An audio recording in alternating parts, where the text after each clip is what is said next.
notice how you talk to yourself and Yes. your body. Would you talk to a friend the way you talk to yourself? That is a big part, Yeah. like a very important thing that I feel like a lot of people would, if they would know about this, like your journey towards like a positive body image would be so different. Welcome to Let's Talk About with Lily and Lou, the podcast in which we are going to discuss with you all the things that multidimensional women in the 21st century go through in hopes that we can break some taboos together. But first, every episode, we are going to start with a confession corner because Lou and I have actually never met in real life. We've only ever met over the internet. So we're like modern day priestess. And that's why we are going to do a confession corner with you. Welcome back to another episode of Let's Talk About. So excited. We always start with a confession corner. And my confession this week is very plain and simple. My cleaning lady found my vibrator. Did she tell you? No. What? She didn't, but like there was I was kind of like putting my bathing suits somewhere else because it's winter here now, so I don't need them anymore. And I put them all in a bin bag basically and put it next to my bed. And then there's a drawer under my bed where obviously my vibrator lives. And she put all the swimsuits, she took them out of the bin bag and put them in that drawer. So she kind of put them away for me. And I was like, well, there was something lying there at the bottom when you opened that. So it's I mean, it's natural, it's normal. Exactly. So, she was probably like, good on you, girl. I have 3. Exactly. Like, yeah, yes. Who knows? Yeah. And then also, like, I think maybe the rest of the confession can be there was not just a vibrator there. So, oh, true. All the toys came out. It's the sexy drawer. It's a sexy drawer that I don't use with anyone at the moment. Just me. Well, actually, that just sparked. Maybe we should do a podcast on this. Sex toys. And maybe you guys should actually comment. Girls and boys, do you have a special drawer? I love that. Yes. Sex toys. Okay. So yeah, that was my confession and a new subject for next week. Let us know. DM us if you like that. What's your confession? My confession is, I don't know if you can see, but I have a different plant in the background because Kel left it here. Thank God, because it looks nice. But there is nothing in my apartment left because I'm moving. And I'm moving with my boyfriend. Oh, damn. We're leaving that this escalated place. Quickly. Yeah. That went from 0 to 100 real fucking fast. Yeah. It's kind of funny how everything led to this, but it kind of makes sense, like synchronicities and stuff. It's like, yeah. Well, when for those who don't know, it's Mercury retrograde as well. And like, I cannot tell you the amount of shit I've been through in the last 4-5 weeks, knowing that my housemate bought a house. So she was leaving and like, do I stay? Do I bring someone in? Like, it's a bit early. Do we want to do this? Or like, are we ready for this? And yeah, we are. Yay. Let's see how that goes. Cool. So I'm excited. Love that. So good. Well, I'm very happy for you. Thank you. And today we have a very exciting topic. It's going to be a bit controversial. Yes. I think there's going to be a lot of opinions, and that is so okay. This is just us. We're going to talk about body image. And we're opening the discussion, conversation. Exactly. It's going to be a very grown-up discussion and conversation. So be respectful if you want to comment on this. And let's remember that we talk from our experiences, our backgrounds, we've both our journeys through it and stuff like that. And that's all everyone can do. And that's okay. Exactly. That's all anyone can do. You can never talk for someone else because you don't freaking know. So we are going to tell you our stories. And in the meantime, we're going to learn a bit about body image. So that brings me to my first question. What is body image? So body image, how you see yourself, how you picture yourself, like how you view yourself in the mirror. Like a freaking how you goddess. feel about yourself. Like a freaking goddess. Love that, Lee. Let's go. That's the only correct answer, Nice. guys. Like a freaking goddess.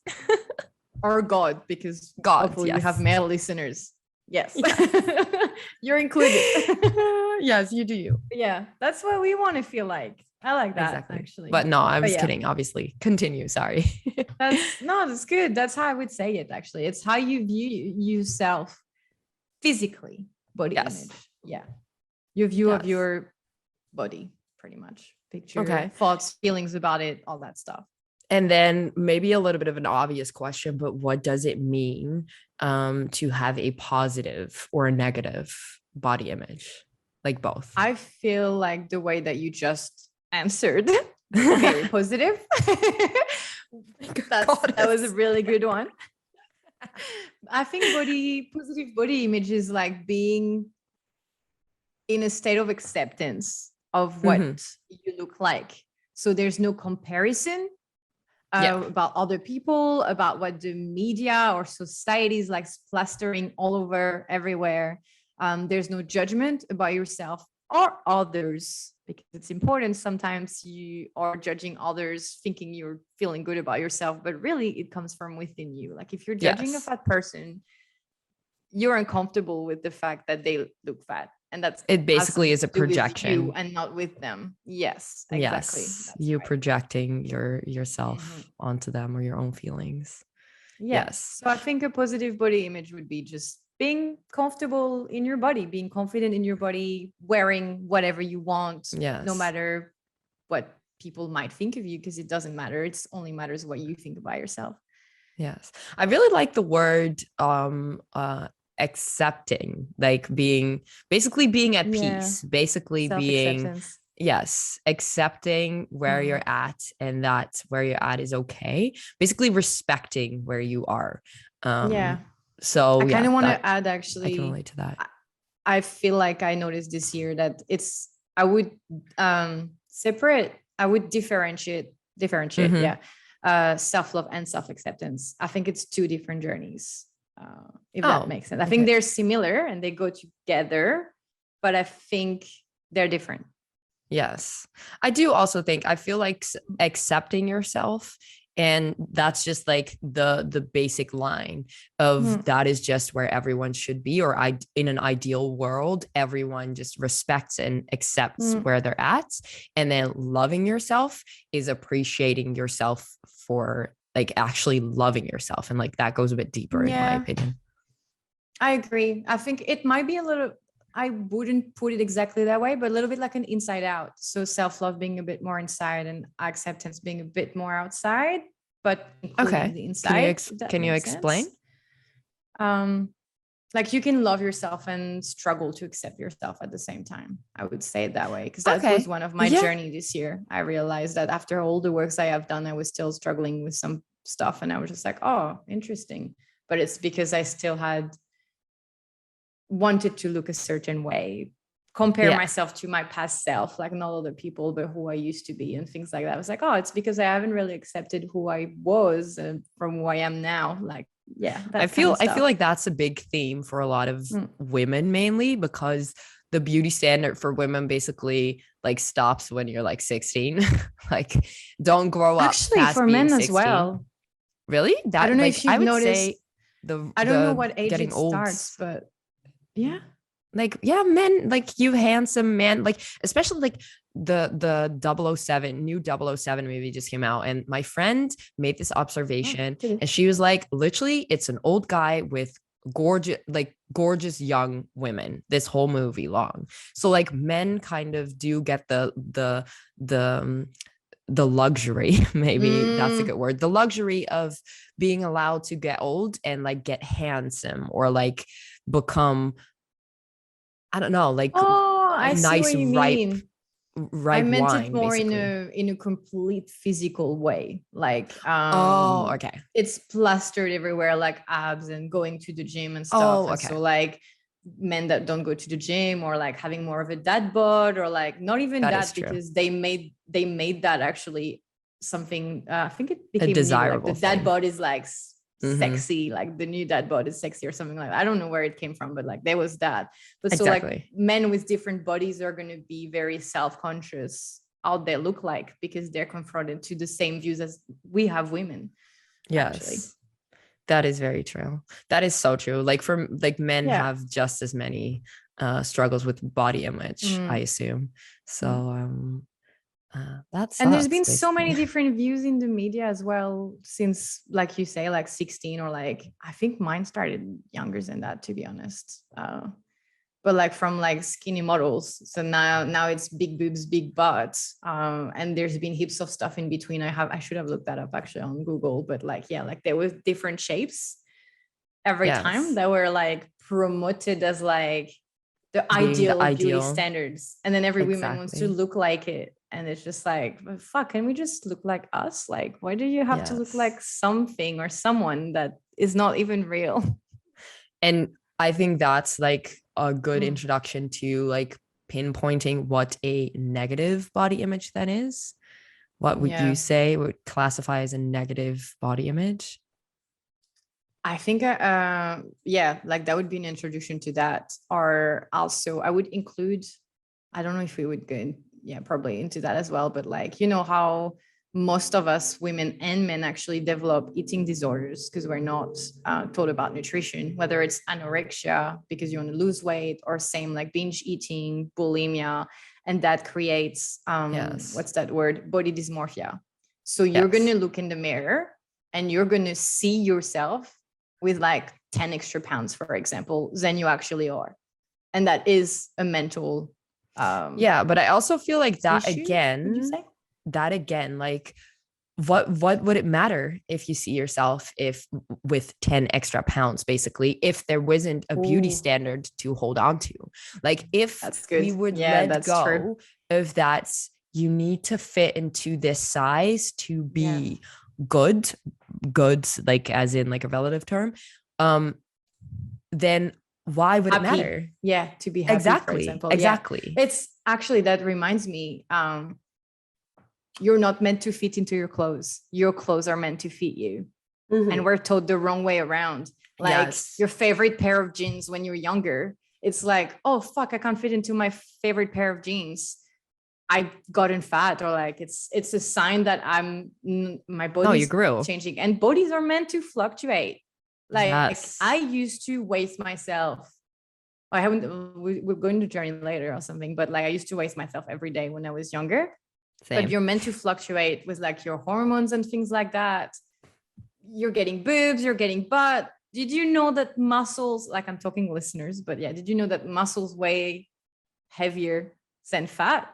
So as you go to the gym eventually and get stronger, if you look at the scale, it's going to be higher number because you're gaining muscles, but you might fit into your clothes better or look better anyway. Or like better is relative like term again. Exactly. I can't say it like that. That's really. No, you can. I feel like that literally portrays how this is such a difficult topic to talk about, because better again is a relative term, and I feel like that's why it's good that we started with what is a positive body image. It's accepting where you and respecting where you're at and loving yourself regardless.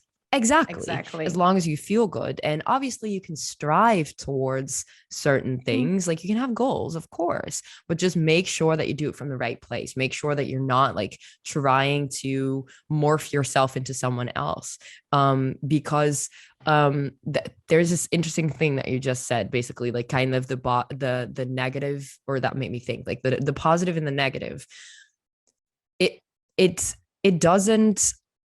not like a state of being that like, okay, now I have a positive body image and it's always going to be a positive body image. Obviously, like you're gonna have days, like I have this myself. Like when I was younger, I'll talk a little bit about my body image journey. I think we'll go to when I was younger, I was a ballet dancer and I always had a big butt. Like it doesn't like that butt was just there. That's what I was born with. Exactly. Yeah. That's we talked about it before. You're good. Keep going. Yes, we talked about it before. I just had that butt. And for ballet, the beauty standard was extremely skinny, like no curves, nothing.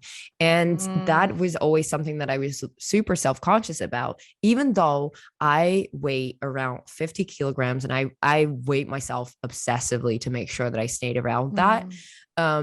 I could still, or I would still look in the mirror almost every single day and tell myself I was fat. Like I had this, like my fat dispersion all over my body was just that I had this tiny bit of fat on my lower belly, which I now know is very normal because that fats, all women have that to protect their uterus, which makes sense.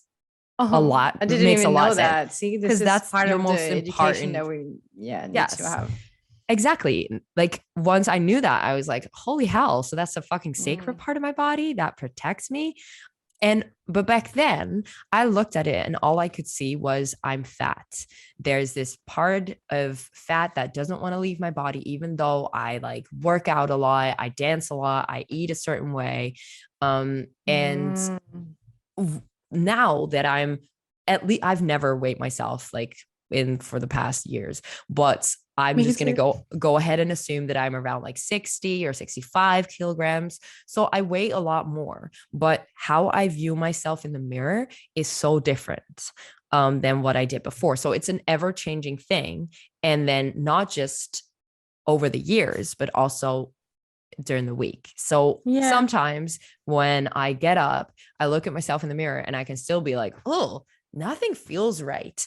And I look fat or whatever. Like, and again, that's related to the beauty standard, but however you twist or turn it, for most people, that is so ingrained in your body or in your mind that it's so hard to get out. And I think the most important thing conditioning. Exactly. What I then try to do is like, snap out of it. Like 5, 4, 3, 2, 1. Let's go of that. Let go of that thought, or like stop yourself or talk back to yourself and be like, what the fuck you saying? Like I literally say that out loud to myself, being like, no, correct yourself. Talk back and basically don't accept what you're thinking as the truth, because it's not. It's something that I do with my clients as well. It's like, or it's been over the internet anyway, but like notice how you talk to yourself and your body. Would you talk to a friend the way you talk to yourself and your body when you look at yourself in the mirror? And there's exercises like mirror work that you can do to help when you don't feel it yet, but you can say, I love you, I love my body, while talking to your reflection to help with feeling it. It's kind of, it's a fake it till you make it journey. I feel like it's been that for me anyway. Maybe we should just go in the journey now, actually. Yes. Tell me about yours. Tell me about what you went through or how you came to this point. I'm like, how do I where do I start? Where do I start, and do I make it like not too long? No, I was a very skinny kid. I was that chick like that could just eat whatever, which was not healthy, by the way. But I had a high metabolism because with my parents, we were always like out and about, activities, cycling, climbing, jumping in the pool, swimming, blah, blah, blah. I was always like playing around. And then puberty hits. I'm 16, get in high school. Life changes. So I'm still, same diet style, which was not super healthy. So like I'll have 2 boxes of cookies, like for snacks, like the 4 p.m. snacks in France was a thing. Like it's, you call that goûter snacks. And it's just like, I would have a hot chocolate and they had this box of 4 cookies. And some days I would have 2 boxes because I was like, why not hate cookies? I can. And then I realized that I couldn't, which obviously I can if I want to, but like, my body was starting to change. Or I was the friend that was like, hey, do you not want your dessert at the cafeteria? Because I'll have it. Like I was very sweet and stuff. And then from there, I developed a little bit more of like, eating disorders. So like binge eating and bulimia, like you eat for love. Like I think I had something with a mix of my family and my body image, and I'd never had a boyfriend. And I felt like I needed someone to show me that I mattered. Or that like I didn't love myself. So I think I used food, as a lot of people do actually. Exactly. Comfort. Pretty sure a lot will relate, like comfort food. Like, so food was love. So I would eat.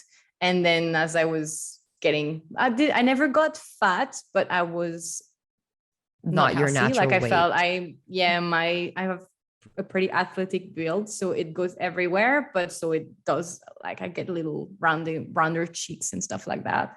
Mhm. And yeah, so I saw nutritionist. I saw, like, my mom tried helping me, and same, we have, like, I wish we were taught nutrition at school, because like my mom only had diets in magazines to give me, to help me, and she sees me going bad, developing bulimia. So you purge yourself after you've eaten, obviously. So you Yes. eat until you feel sick, and then you puke. Yeah. And then yeah, my mom found little diets and stuff, and it never helped until I That's kind the of had opposite of what you need. a wake-up call. I found this trainer in Australia. I bought like I was still training. I was there, by the way, not really well. Like I used cardio as a way to, like, so I was Yeah. doing extreme sport to lose weight as well. Like I would train twice a day and that kind of stuff. Like I Oh, remember, damn. yeah, crazy. Yeah. If only there And was more education about stuff like this in schools. yeah, I really wish there was. I think actually During gym class. I was like, how do I say that without like keeping it anonymous? But someone close to me admitted to living the same thing, and she was younger than me. And because I love her, it felt like it gave me a wake-up call, and I was like, fuck, I hate that she's going through this too. I need to get over this myself, to like find ways to help her. Yes. And that's how, like, yeah, I found this nutrition guide and trainer in Australia, which I was still in France, and just like started training, like, but a routine. So like not crazy, learning about nutrition, still very obsessed about what I eat and being healthy and all that stuff. But yeah, it slowly helped me learn more about it. Out of that. Yeah. And then when I went to Australia, I became vegan, because it kind of just happened, like another story, listening to my body, that kind of stuff. And I shed weight because I was kind of lactose intolerant. Like a lot of people don't react very well to dairy. I'll just say it like that. It's not necessarily great for you. It's okay. And there are proteins and stuff in it, but it's not great for you. And like most people will get bloated or constipation or the other way around. Exactly. And it's because we're not baby cows. Yeah. This is not a vegan ad, but yeah, you just notice sometimes that some of the things you eat, they put dairy in everything. And so it's like everything. When you have too much of something, it's not good for you. Exactly. Yeah. And I realized I always had issues with my digestion and things like that. So when I cut it, I just kind of like shed water weight, and I was just like, oh, so this is my natural weight. Yes. This is my like normal body, or like best body for me kind of thing. And then I've just kind of thrived to stay in that zone a little bit. And I think that that's a very important point to like kind of stand still. Your natural weight for you. So everyone has a different natural weight. And you're only got like, it's going to be a different journey towards that for everyone. And it's going to take different sorts of exercises, different sorts of eating for everyone, because we're just not the same. And that's what I find very interesting. There's more and more research about how your microbiome, so like all the bacteria and everything that lives in your microbiome, kind of determine what you need to eat and kind of what you can digest and what you can't. So more so than your genes, that they now find that out, like, and you can change your microbiome. So that's why a lot of people, when they start, like, this is just a simple example, but for a lot of people, when they start eating plant-based, they will become a little bit gassy, and that is because the microbiome, so the bacteria in your guts, can't digest all those plant-based foods just yet. So if you stick to it for like 2-3 months, that will change.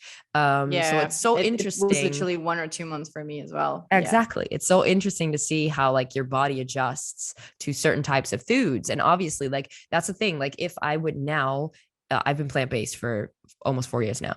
If I would now eat meat, for an instance, my body would be like, Wait, what? What the fuck, dude? What the fuck's Yeah. this? Like, nah, beach, let's not. Mm. So that is a big part, like obviously like a little bit of a going off topic, but like that is a big Yeah. part, like a very important thing that I feel like a lot of people would, if they would know about this, like your journey towards like a positive body image would be so Mm. different and so Mm. less, or so yeah, less hard, if you Yeah. actually can be in tune with your body and just feel like, okay, so this is my build, this is how I should be, I feel comfortable in my own Mm. skin, basically.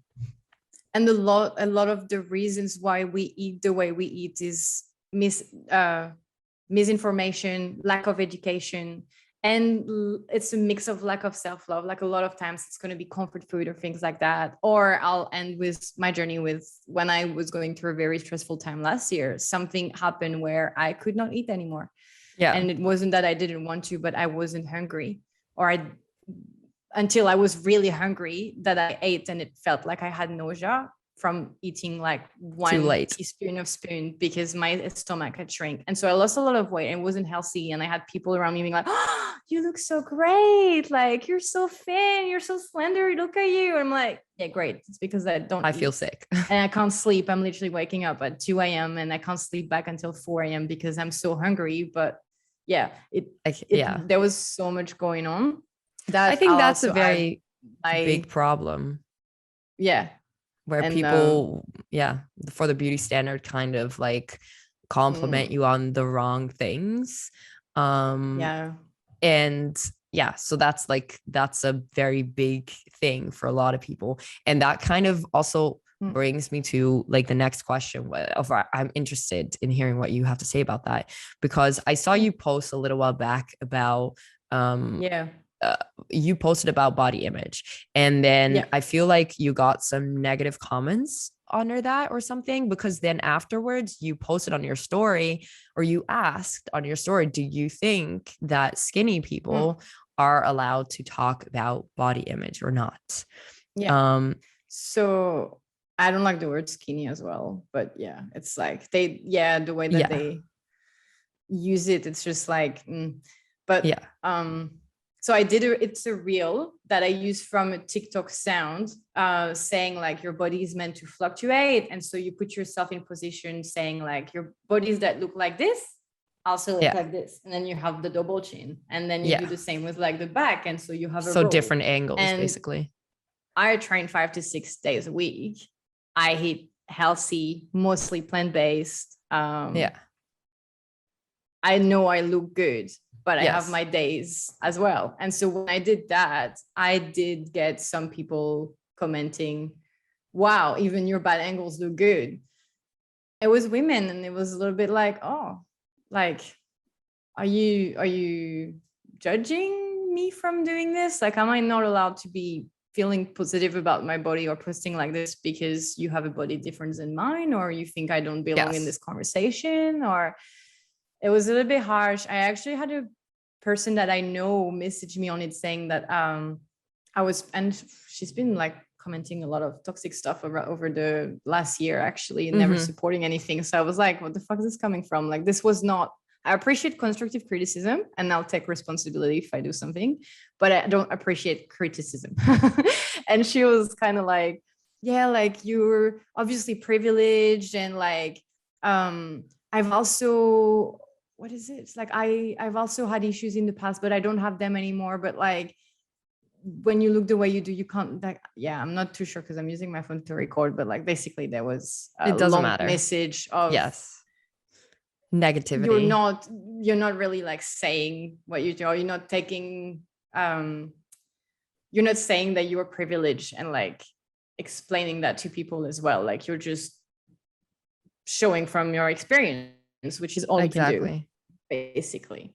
And I had another friend influencer as well, did do that like a year ago or something, and she used the hashtag body positivity, and she's a bigger influencer, and she got a lot of hate for it.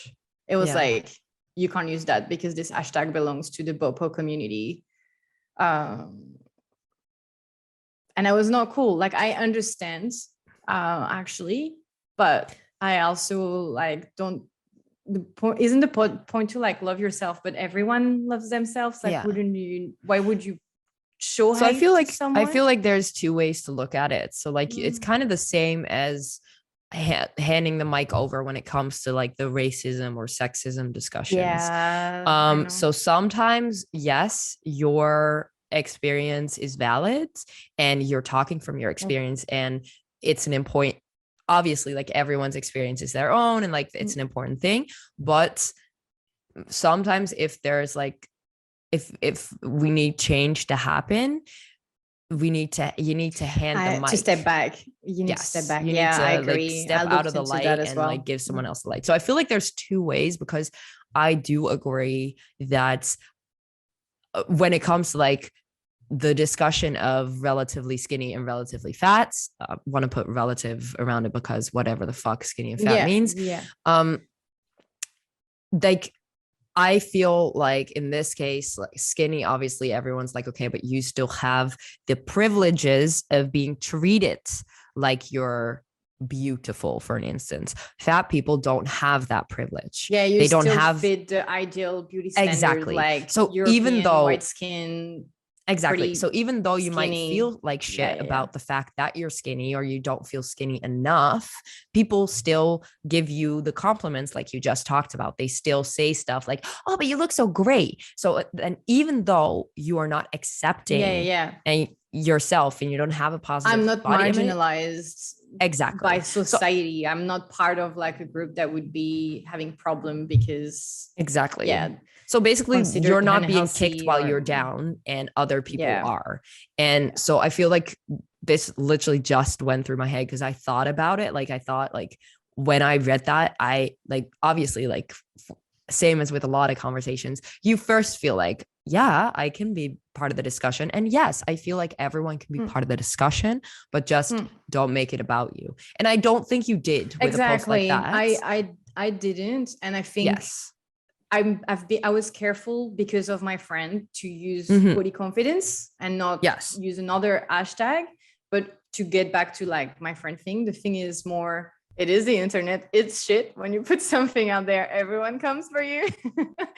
100%. Basically, why not, when a white woman privilege post something with body positivity on it, why don't you comment explaining, hey, this is actually like, educate her, a space that's preserved, not that you can't, but like, you know, like nicely, instead of coming for her like, you can't freaking post that, you can't use this hashtag. And like, we make mistakes, we learn, we take responsibility. But if you come with negativity, some people get triggered, and that's completely normal. Like, don't attack me when I'm already down. If you posted something about her body, she may have felt down and wanting to feel better about herself. Do you know what I mean? So it's like, it's okay to have circles that are reserved, but then there's also just be kind to people. So that's what I think the main message. If then they don't understand that it's a reserved circle, then they're then it's wrong. So that's the thing. But like, if you already put, because I do get the whole like, I don't have to educate anyone, and I agree with that. No one has to educate anyone. But if you don't feel like educating anyone, then also you can just skip. Like you don't have to post anything negative under it either. Because like educating and being negative are, I feel like the being negative even costs you more energy, because it will leave you with this negative energy that you're going to take with you into the rest of your day. So if you want to spend energy on someone else, then why not do it in a positive way? So I feel like that's like an important thing around this discussion. And again, like obviously this is our podcast. We are just talking from our experience, and we can't really talk from someone else's experience. Even though I'm in my head, I'm like, fuck, what did I say that I shouldn't have said that might come for me? It's like, oh no, but like, I get that. The way that I'm talking with you, I'm like, the thing is, guys, nothing is like black and white, even though as we really want it to be sometimes, because there are circles reserved for certain people, because some people are more marginalized than others. The thing is, there's a lot of shades of gray, and some of them are stronger than others, and like I'll totally step back and wouldn't use body positivity or like hashtag or something without feeling like, oh yeah, shit, I can't feel positive about my body. I know like it's not, but yeah, Yes. you have And to do you understand know? that everyone has experienced different Yes, shit as well. exactly. And Some bigger than others, but yeah, do still. you know where the hashtag body positivity came from? Yeah, so Like where it started? I did make a face, guys, for those that we can't see. I've tried looking it up. I think I was typing it when the camera stopped earlier or something. Let me look at the thing. Because I don't want to say the wrong thing, but I believe the hashtag body positivity and around 2008 to 2010, body positivity entered a new era as social media platforms began to pick up steam. There was a movement that was predominantly spearheaded by, I'm quoting, by larger plus size Black women, and that was initiated quite underground on platforms such as Tumblr and Facebook group. It was a space where larger sized Black women and women of color could talk about the ways in which our identity prevented us from being treated like everyone else, being treated with respect, and it called into play the different intersections that we existed in and why these intersections are seen as negative within society. Yes. Oh yeah, I was quoting Stephanie Yeboah, which on Instagram is a fat acceptance advocate and the author of Fattily Ever After. She's really cool, actually. She's a cool influencer. I follow her as well, which is why I was trying to be careful in what I'm saying, because it's like so many different things set to put together. Exactly. But yeah, I haven't really answered your question still, but I think it was originated from fat Black women. Yes. Okay. Well, that's a good enough answer. And I feel like that's an important thing to know. Like it doesn't obviously, like, movements evolve and they change and other people come to the discussion and other people are allowed in and stuff like that. And I think that's really healthy and really good. But I do also think that it's good to know where something originated from and be mindful of that while you while we merge into a conversation or discussion or something. And I think that was especially social media, because there's also the body positivity movement. And because I tried Googling different things, there's so many different stuff coming out. That one says that it's a social movement initially created to empower and shed light on plus size women and men while challenging the ways in which society presents and views the physical body. But it's I think both causes are good. Shapes, sizes, and colors. Exactly. I think it's like it has the same end goal, and no matter how it started, like in this case, like we're very, like, you need to be mindful of it, but don't don't fucking hold on to it so tight that you can't move and that you can't breathe and that you can't actually walk towards the goal or like try to work towards the goal. And then I think my last question, the one that everyone's been patiently waiting for, how do we change our body image? How can we improve it? How can we improve it? That's a very interesting question. Actually, I didn't really prepare that one well. I do talk about it, I guess. I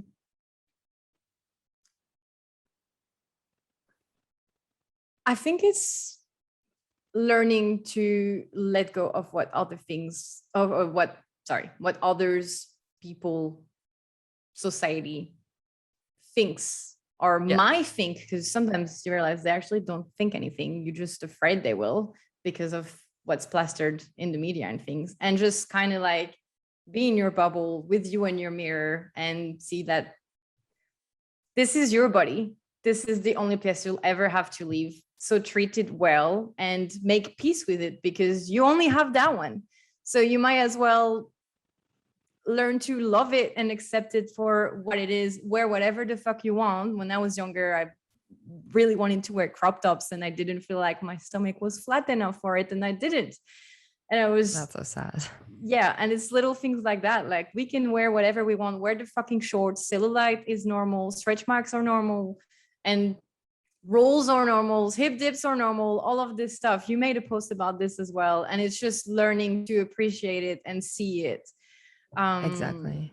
You don't have to go to the gym. You can if you want to, but what's important are the physical benefits from it, like endorphins and sweating it out. You can just go for a walk outside here and there because it's good for your health. But Exactly. if being healthy doesn't matter to you, then it doesn't matter either. Like basically it's kind of shutting the whole world out and trying to go inside and be like, okay, what makes me happy? What do I like? And realizing Yes. that you only have one skin. So And you then better also appreciate it right now. And then also, I think because that's maybe the part where a lot of people are, what a lot of people are scared of. It's not necessarily actually what the rest of the world is saying. It's the voice in your head. So once you've shut everything out, Yeah. you're stuck with yourself, or you're stuck with your own thoughts. And I've lately been listening to a lot of podcasts, reading a lot of books where they talk about give your brain is a separate entity. It's not you. So like I was listening to this podcast where Mo Gadwit, something, he used to be the director of Google X.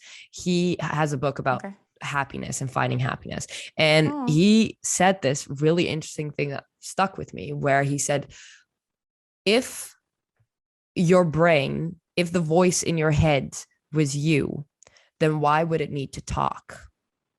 And that is for me, such a true thing. Like if that was you as a soul, then why would it have to voice itself? Because you would already know. You would already feel. And that is just about, sorry. No. You go. I don't want to cut. I'm like, no, it's so it's hard. I was just about to say as well, like on the spiritual world, family or whatever, like basically they say like your body is just your physical envelope. You are spirit in your body. And this is what exactly, because now I'm realizing maybe we should like trying to give practical tools in, like we say, the little like nice motivational, like we'll get into that in a second. But we'll get into that in a second. When I started stripping, that was my thing as well, like realizing that I'm more than my body. So it didn't matter when I was giving a lap dance that I was being touched, because it wasn't me. Like no one was touching my soul. I was not betraying myself. I wasn't selling my soul as most people think. And as I was dancing and watching other women dance from all shapes and sizes, plus size and curves and super skinny and different nationalities, and everyone wanted different things and different genders, and liked a lot of different things as well. They didn't have one type, they would like different types. And it was really eye-opening, because what people want, they want real. They want real people, real bodies, and everything that we're seeing being shown around media is fake.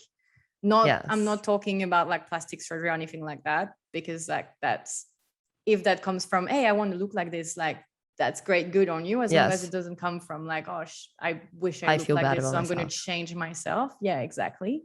But fake as in like, it's not showing you what you have all around you. Yes. And then it's putting high standards on yourself and on others for some. Yes. And to come back to what I was saying, that what that person said about if the voice in your head was you, then why would it have to talk? He actually talked about medical research that was done about that. Like he was there when that happened. They did an MRI study on people where they made them do a task, made them try to solve a problem, and they made an MRI while they were doing it. So an MRI is like a brain scan, and they saw the part of the brain light up where you solve problems, where you like, while they were looking at the problem, they were trying to solve it, blah, blah, blah. And then as soon as that part of the brain stopped lighting up, another part of the brain lit up. Before that person told you the answer, another part of the brain lit up, and that's the part of the brain for speech, for speech. So that first lit up, and then after a little delay, they gave the answer. So that basically means that they first solved the riddle, then your brain translated the answer into speech, and then the thought formed in your head and you knew the answer. So it literally is two separate things. Like your brain literally is its own thing. So, and I feel like that when we want to give actual tips on how to improve body image, be mindful of that. Know that the voice in your head is not you, and talk back. So one of the tips that you hear a lot is give your brain a name, give it a name and talk back. I use that. So exactly. So when you have this negative thought of like, I should be looking like this, or I'm fat today, or I should have worked out, or I should blah, blah, blah, blah, whatever you tell yourself that you need to do to be perfect, talk back, ask why, but why do I have to do that? Or why don't I look shut good? the fuck up, Jerry. Exactly. Give them Shut up. Give them a weird random name. Yeah, exactly. Exactly. Like we ask why and tell them, no, you're wrong. I decide not to believe you because you're just giving me options. You're just giving me options of what I could think about myself. And I choose not to think about that about myself. And I think that that's the beginning of getting rid of that voice. Like the more you train your brain to not think like that. So to tell your brain that you're wrong to think that, like basically like, okay, I look fat, and you're like, what? No, I don't. Or yes, I do look fat and I love it. Then the next time your brain's going to remember like, oh, that might be a little bit of a useful comment because she loves that. Or, like your brain will learn. Neuroplasticity is the actual word for that. Your brain adjusts to what you think. Like the way you train it, your brain will just adjust because it's just like any other part of your body. It listens to what you say, or what you want. I think there's a lot of we should put that book in the description notes, but also Joe Dispenza talk about that stuff as well a lot, of rewiring of the brain and things like that. Like your brain adapts to what you think about. So if you are in a victim mindset, negative mindset, like it works about things that are not even your body. Like if you just think you never have luck in life, you don't have money, you're not happy, you'll never find love, that kind of stuff. And you just repeat this shit to yourself over and over again. By placing yourself as a victim, you're creating that, you're literally putting that out there. And slowly by rewiring, you will start to believe that, no, you're not. Exactly. And I feel like for me, so that those, like, I'm going to give like the two tips that really help me and still help me when I have off days. So this is one, that was one, like talk back. And then second one is, I just recently started with that one. Mel Robbins, I listened to a podcast with her. She's amazing. Go look out her work. Yes. She has a book about it, the 5, 4, 3, 2, 1 method. And I love that. So when you feel like you're stuck in this loop, this negative loop, stop yourself and snap out of it by counting backwards. Don't count 1, 2, 3, 4, 5, because that doesn't work, because you don't have to think about 1, 2, 3, 4, 5, but 5, 4, 3, 2, 1. You actually have to stop your brain for a second to focus on it. You count back and then you can move on. And the more often you then actually move on, the more confidence you will experience, because you feel like you've accomplished something, even though it's something little, even though like you can do it with anything, but also with your body image. So those are the two tips that I would give if someone would ask me about body image. Do you have anything to add, or should we leave it at that? I did actually make a YouTube video on that. Was like I think I had 5 or 10, like there's a range of things that I had put together. Yes. It came in my mind a couple of times because we talked about food. It's like, if you can try to get educated about nutrition, do not categorize one of those food as good or bad, or I'm going to have a cheat meal, I'm going to treat myself. It kind of sounds like you need to deserve food, or it's bad. Like the thing is, food is just food and you're just using it to fuel your body. There's not like eating shit or like fast food and stuff. Yeah, it does make your body feel a bit more sluggish because it's not as healthy. So it does affect you. But if you don't care about health or that kind of stuff, it's all right. But if you try and like learn about nutrition and like eating real whole foods, like having a balanced diet, whatever Yes. that means to you. There is no best diet for anyone. Everybody's body is different no matter what. Like if Yes. you try to eat exactly the same as if we were to eat exactly the same, you and me, we would never look exactly the same because we have No. two different bodies. Exactly. So like learning about it and doing what's best for you. It's all like trial and Yes. errors, I guess, as well. Yes, Basically. I think so too. And dancing really helped, but like twerking, even like just twerking in my kitchen, you do that every morning and stuff. It helps to your body, your sensuality. You realize that no matter what your body looks like, whether you're curvy, you're bigger, you're smaller, you just jiggle all the same because we just all have skin that jiggles. That's all. Exactly. So it makes you feel good. So why not? Just go have a little shake in your living room or and dance, jump on your bed, whatever it is. Like I approve of this message. I am Lily and I approve of this message. Yes, exactly. Well, I think that is I think that's the perfect note to end this episode with. If this episode helped you, if you feel like someone you know should listen to this, please send this to them. And also feel free to go into discussion with us. Please let us know what you thought. Please, if you have anything to add, if you feel like there's something we could learn, if you feel like there is something that really resonated with you, let us know, because that's such an important way for us to educate ourselves as well and to have the discussion. So just know that we are always open for that, and we'll see you in 2 weeks. Bye. And in my new house. Yes, in your new house. Recording yet, but yes, I'll have a different background. Yes, love it. Well, we'll see you there. Bye. Bye.